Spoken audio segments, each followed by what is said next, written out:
Right, Dakota, thanks. Well, in news out of our nation's capital tonight, a first-of-its-kind minimum staffing requirement for nursing homes. It was finalized this week. The Biden administration's federal rule will mean big changes at the 15,000 nursing homes around the country. Erie News Now Washington, D.C. correspondent Brendan Scanlon joining us now live from the Capitol with more. Good evening, Brendan. Hey there, Mike and Eva. Good evening. Well, ever since 160,000 nursing home residents nationwide died of COVID-19, the issue of neglect and abuse at these facilities has been brought front and center. This new rule is a welcome sign for those who say, look, we have to address the living situations at these facilities, but the long-term care industry warns that the impact of this new rule will have a dire impact on access to care. A minimum staffing rule for nursing facilities that receive Medicare and Medicaid funding will require a registered nurse to be on site in every skilled nursing facility for 24 hours a day, 7 days a week. It's critically important to provide quality of care.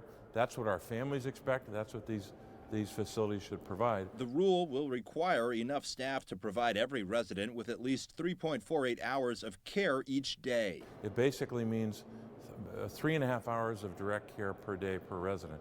That's not a lot to ask of an industry to make sure that they can provide that level of care. Senator Bob Casey supports the rule. However, the long-term care industry has been extremely outspoken against it, saying it will fuel the access to care crisis. This is a mandate or a rule given by bureaucrats in Washington, D.C. that is supposed to improve care all across the country. Once again, it will do exactly the opposite. According to a study by the American Healthcare Association, nursing homes across the country would need to hire more than 100,000 additional workers to meet the requirement. The largest impact will be felt in states with a large aging population, like Pennsylvania. According to the Pennsylvania Healthcare Association, over 16,000 more caregivers, totaling about $540 million, would be needed to meet the requirements. PHCA President and CEO Zach Schamberg says it's just not practical. If we can't find workers, then providers will be forced to essentially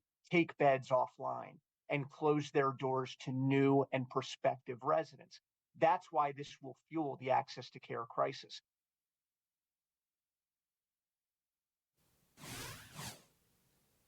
Mike and Eva, the big issue here really is just that major staffing shortage issue that is facing the long-term care industry and not being able to find the workers to meet these new requirements. Now, nursing home operators in urban areas will have up to 3 years to comply with the rules, whereas those in rural areas will have up to 5. Rural areas can also apply for temporary hardship exemptions if they're unable to find the necessary amount, again, of employees and caregivers to comply with these new rules. Reporting live on Capitol Hill for Erie News Now, I'm Brendan Scanlon. Mike and Eva, back to you.